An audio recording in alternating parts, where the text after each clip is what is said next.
Magandang hapon po. Nag-amok at namaril ang isang umano'y retiradong miyembro ng Philippine Marines sa Caloocan City. At ang kanyang pinag-initan ang mga naabutan niyang nakatambay. Sugatan ang kanyang kaibigan na tinamaan ng bala ng umawat. Nakatutok si Bea Pinlac. Pauwi mula sa inuman sa Barangay 8 Caloocan ang 59 anyos na lalaking ito kasama ang kanyang kaibigan. Napatigil sila sa gitna ng kalsada nang tila na pag-initan ng lalaki ang ilang nakatambay roon. Pilit naman siyang inawat ng kanyang kaibigan. Ang lalaki na retiradong miyembro umano ng Philippine Marines, armado na pala ng baril habang nag-aamok. Adik ka? Okay ka lang, ya? Ha? Okay ka lang po ba? Adik ko kinuha ko rito. Adik ka ba? Hindi nagpaawat ang suspect na winasiwas pa ang kanyang baril. Maya-maya, kinasanan niya ito at saka umalingaw-ngaw ang sunod-sunod na putok ng baril. Nagtakbuhan ang ilang nakaalitan ng suspect pati ang kanyang kaibigan. Muli pang nagpaputok ng baril ang suspect. Nadaanan niya itong mga kabataan na ito na kumakain sa isang karinderya. At sinita niya ito. At ang sabi niya ay napagkamalan niya daw po itong mga adik. So nasagot siya ng isa sa isang kabataan. At yung pong dahilan upang bumunot ng baril itong suspect natin at bigla na lang po silang pinutukan. Dinala sa ospital ang kaibigan ng suspect na umawat sa kanya matapos itong tamaan. Tinamaan po sa hita. Daplist lang naman ho ito kaya pinauwi rin po siya sa bahay. Naaresto ang suspect sa kanyang bahay. Dahil nakainom at armado pa ng baril ang suspect, Nagpanggap po akong barangay kagawad at sinabi ko kung meron siyang reklamo na kailangan ayusin. So naniwala naman po siya at pag bukas niya po ng gate, yun na po, nadakma ako na po siya at nagpambuno kami at naaresto na po namin. Sundalo ako! Bumaba ka! Minura mo pa kami ha? na-recover din ang baril na ginamit niya sa krimen. Nang kuhanan namin ng panigang suspect, ayon sa pulisya, hindi na siya inireklamo ng kanyang kaibigan. Pero may kinakaharap pa rin siyang reklamong attempted homicide at alarms and scandal. Para sa GMA Integrated News, Bea Pinlac, nakatutok 24 oras. Pinagpapaliwanag ng Toll Regulatory Board ang pamunuan ng North Luzon Expressway kaugnay sa matinding pagbaha sa NLEX na naging sanhi ng ilang oras na pagka-stranded ng mga motorista. Ang sabi po ng NLEX, may mga ginagawa rin silang hakbang para maiwasan itong maulit. Nakatutok si Darlene Kai.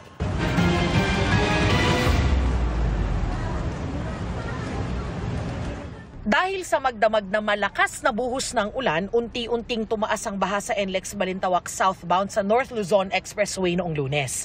At humaba na rin ang humaba ang pila ng mga sasakyan. Dahil sa matinding baha, ilang bahagi ng NLEX ang hindi madaanan. Mahigit 6 na oras stranded ang mga motorista dahil sa magdamag na walang galawan. Naglabas ang Toll Regulatory Board ng show cause order sa NLEX Corporation para ipaliwanag kung bakit hindi sila dapat patawan ng administrative sanctions kaugnay ng matinding baha. Sabi ng TRB, Mayo pa lang daw ay nagpaalala na sila sa toll operators na maghanda para sa tag-ulan. Gusto natin malaman ano ba nangyari, ano ba ang problema. Malaman natin kung anong problema para tulong-tulong tayong masolusyonan yung mga problema. Bahagi raw ito ng investigasyon ng DOTR para malaman kung paano sosolusyonan ang pagtaas ng tubig sa NLEX kapag tuloy-tuloy at malakas ang ulan. Sabi ng NLEX Corporation, nagpadala na sila ng sagot sa TRB. Nag-inspeksyon din ng NLEX team sa mga ilog at estero na nagsisilbing labasan ng tubig mula sa mga pumping station ng expressway, pati sa water pumping stations. Sinusuportahan daw ni Valenzuela Mayor Wes Gatchalian ang pagtutulungan sa pangmatagalang solusyon sa pagbaha sa NLEX. Sana raw magkaroon ng programa sa flood control ang NLEX. Coming alone inside our city, we're already fixing our issues. So what more sa kanila, di ba, na binabato na lang yung problema sa LGUs. They have more expertise, they're bigger company with more resources.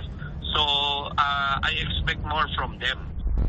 Para sa GMA Integrated News, Darlene Kai, nakatutok 24 oras. Winner by default si PNP Chief General Nicolas Torre sa kanilang boxing match ni Davao City Acting Mayor Baste Duterte na hindi dumating. Pero giit ni Duterte, hindi naman niya hinamon si Torre. Nakatutok si Katrina Son. Naghiyawan ang mga tao sa Rizal Memorial Coliseum nang lumabas si PNP Chief General Nicolas Torre III. Suot ang kanyang pulang boxing jersey at gloves, handa na para sa boxing match nila ni Davao City Acting Mayor Baste Duterte. Maya-maya, nag-countdown. At nang matapos ang bilang at wala si Duterte. Winner by default si Torre dahil sa hindi pagdating ni Duterte. May mga statements na rin siya na hindi na rin darating. Kaya itunuloy na lang natin sapagkat marami ang nagbayad. Marami ang nagbayad. Nakalikom tayo ng mga 350,000 na sa gates. So we have to show up and give the people what they expect. Ayon pa kay Chief PNP Nicolas Torre na ito na raw ang huling beses na papatol siya sa hamon ni Acting Mayor Baste Duterte. Pagbibigay din niya na pinatulan lamang niya ang boxing match dahil gusto niya makalikom ng pondo para makatulong sa mga kababayan natin na nasalanta ng sunod-sunod na bagyo. Ayon kay Torre, 16.3 million na cash donation ang nalikom sa event. May donasyon pa raw na isang truck ng mga bigas at delata. Nagbigay rin si boxing champ Manny Pacquiao ng belt para i-auction. Dagdag ni Torre, walaan niya silang nagastos sa event. Matapos niyan ay nagpunta siya sa Baseco para mamigay ng ayuda. Inorganisa ni Torre ang laban matapos ang pahayag na ito ni Duterte noong nakaraang linggo. Kasi matapang ka lang naman, we have the position pero gusuntukan tayo, arang kumakaya bita. Pero sabi ni Duterte sa kanyang bagong podcast, Hindi naman kita hinamon, sinabi ko talaga, pag nagsuntukan tayo, bobogbog kita. Nauna nang sinabi ni Duterte na hindi siya makakapunta ngayong linggo dahil may mga gagawin siya. Pwede raw sana siya kung sa Martes o Miyerkules ng susunod na linggo. Sabi ni Torre, hindi raw niya mahihintay ang schedule ni Baste, lalo't marami rin anya siyang trabaho. Katrina Son, nakatutok, 24 oras.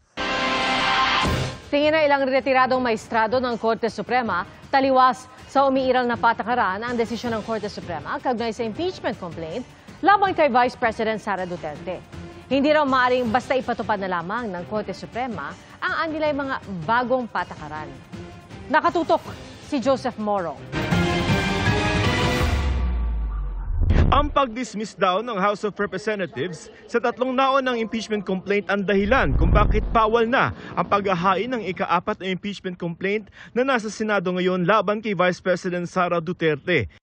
Sa desisyon ng Korte noong Biyernes na isinulat ni Supreme Court Associate Justice Marvick Lonen, magsisimula ang 1-year bar mula sa initiation o pagsisimula ng isang impeachment complaint kung hindi inaksyonan o kapag dinismiss o kaya'y bahagyang naaksyonan o partially acted upon. December 2024, may inihaing 3 impeachment complaint pero inarchive ito ng Kamara at pinaboran ang ika-4 na complaint na siyang pinagbotohan ng mayorya at iniakyat sa Senado. Sabi ng Korte Suprema, binigyang prioridad dapat ng Kamara ang mga naunang reklamo. Ang pagdidismiss daw sa mga ito pabor sa ika-4 na complaint ay nag-trigger o nagpagana sa 1-year bar.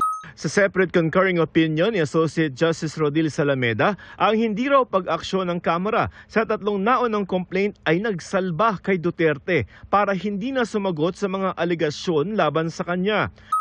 Dagdag pa ng Korte, nilabag ng Kamara ang karapatan ng bise para sa due process dahil sa isinumitang sagot ng Kamara, kinumpirma nitong hindi raw nabigyan ng pagkakataon ng bise na marinig tungkol sa mga ebidensya laban sa kanya. Sabi ng Kamara, hindi na ito kailangan sa ilalim ng konstitusyon. Sabi ng Korte, ang pagkiling sa ika-4 na complaint at paglabag sa karapatan ni Duterte, grave abuse of discretion o pag-abuso sa kapangyarihan ng Kamara. Kaya void ab initio o walang bisa mula sa simula pa lamang ang articles of impeachment na nasa Senado. Hindi raw ito magagamit ng Senado sa impeachment. Pero sabi rin ng Korte, hindi nila inaabsuelto si Duterte sa mga aligasyon. Ang anumang desisyon daw ay makakamit lamang sa pamamagitan ng isa pang impeachment process na didinggin at nahatulan ng Senado. Pero para kay dating Supreme Court Associate Justice Adolfo Ascuna, tila nagbigay ng bagong definisyon ng Korte kung kailan nagsisimula ang isang impeachment case na taliwas sa umiiral ngayong patakaran. Sa ngayon kasi, batay sa desisyon ng Korte sa Francisco Jr. versus House of Representatives noong 2003, itinuturing na initiated ang isang impeachment complaint kapag nailagay na ito sa order of business ng Kamara at ni-refer sa committee. Pero sa bago-anyang definisyon, batay sa desisyon ng Korte Suprema, maituturing na rin na nasimula ng isang impeachment complaint kapag hindi ito na-refer sa komite, dinismiss o inarchive tulad ng nangyari sa 3 naunang reklamo. Apela ni Escuna sa Korte Suprema ituring na valid o may bisa ang mga aksyon na nakaayon sa dating definisyon sa ilalim ng Doctrine of Operative Facts at gamitin na lamang ang bagong definisyon sa mga susunod na kaso. Ganito rin ang pananaw ni retired Supreme Court Associate Justice Antonio Carpio. Ang ginagawa ng Supreme Court, retroact nila to this case. The House, the people did not know that there was this requirement because there was no requirement like this. You cannot make it retroactive. It should be prospective. Yun ang doctrine of operative fact. If there is a new requirement, you cannot say, oy, bakit hindi mo sinunod ito? Paano mo isunod na wala nga yun? It did not exist at the time. Wala rin daw pagdinig na hinihingi ang unang definisyon sa mga impeachment complaint na pinagbotohan ng mayorya. Ang sabi niya ng Supreme Court, it cannot be an ex parte hearing. It has to be an actual hearing. That will require time. Para kay dating Supreme Court Associate Justice Antonio Carpio, maaaring umapela ang Kamara sa Korte Suprema para maitama ang mga umunoy pagkakamaling ito. I think out of courtesy naman to the Supreme Court, hintayin nila yung motion for reconsideration. Let's give the Supreme Court an opportunity to correct itself. So, kahit na unanimous sila, we can point out na, first of all, meron namang approval eh. Maaaring nalabag din daw ang karapatan ng Kamara. That's normally the case, no? Dapat may oral argument. In this case, there are 2 petitions sa Supreme Court kay VP Sara at saka kay Attorney Torion. The House was never made to comment. Kasi pag you were not heard through a comment, through an answer, walang due process yun eh. Ito, walang order for the House to comment. Para kay retired Chief Justice Artemio Panganiban, respetuhin daw ang desisyon ng Korte Suprema pabor man ng publiko dito o hindi. Pero maaari pa raw umapela o humingi ng klarifikasyon ang Kamara. Kung siya lamang daw sa halip na tila magmadaling maglabas ng desisyon, dapat daw nag-issue muna ng status quo order ang Korte o huwag munang dinggin ng Senado ang impeachment complaint habang may dinidinig na petisyon. Sana rin daw nagsagawa ng oral arguments para rito bago nagkabotohan. Para sa GMA Integrated News, Joseph Morong, nakatutok 24 oras. Nagpadaos-dos ang mga pasahero sa emergency slides na isang eroplano sa Amerika para lumikas. Kita ang apoy at usok mula sa gulong ng eroplano. Ang ilang pasahero, bit-bit pa ang isang bata at ang bagahe habang lumilikas. Sa isang pahayag, sinabi ng American Airlines sa Reuters na nakaranas sila ng mechanical issue sa gulong ng eroplano bago mag-take off. Ligtas ang halos 200 pasahero at 6 na crew. I-inspeksyonin ng maintenance ng team ng kumpanya ang eroplano. Mahigit 10,000 pulis ang ide-deploy para sa seguridad at sa inaasahang kilos protesta sa ika-4 na sona ni Pangulong Bongbong Marcos bukas. At nakatutok live si Ma'am Gonzales. Ma'am. Ivan, handa na ang iba't ibang ahensya ng gobyerno para sa State of the Nation Address o SONA ng Pangulo bukas. Nakahanda na rin naman daw yung mga magrarally. Kabuhayan, mahal ang bilihin. Bisa na nga, hindi nga kumakain. Pamurahin lang niya yung mga bilihin. Ano bilihin niya? Pagkain? Oo, lahat. Mawala na sana yung ganun gambling na yun.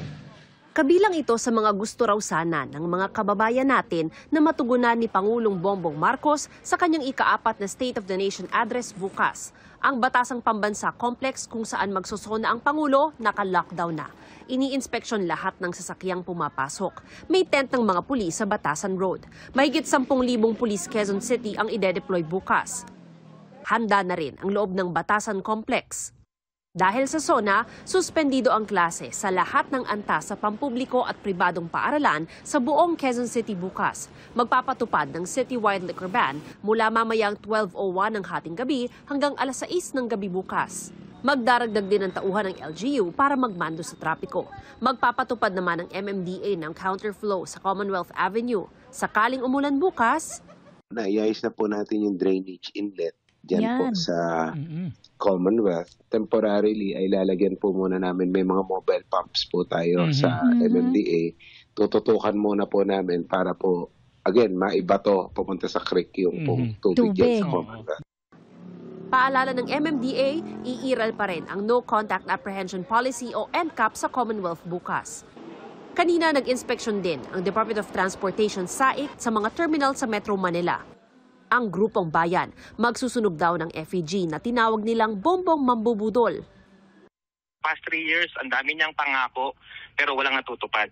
Kaya yung isang kamay niya, kamay na bakal, representing yung human rights abuses, panunupil, repression, and then yung isang kamay, yung budol hat o magic hat, ito po ay kumakatawan sa mga bigong pangako. Nanawagan ng grupo na ituloy ang ICC case laban kay dating Pangulong Rodrigo Duterte at ang impeachment laban kay VP Sara. Nanawagan naman ng PNP na wag na sanang magsunog ang mga magpoprotesta. Ivan, bukas magbubukas ang 20th Congress. Magkakaroon muna ng magkahiwalay na sesyon yung Senado at Kamara sa umaga at sa hapon naman ay magkakaroon sila ng joint session dito sa Batasan Complex sa Quezon City para makinig sa sona ng Pangulo. Ivan? Maraming salamat, Ma'am Gonzales.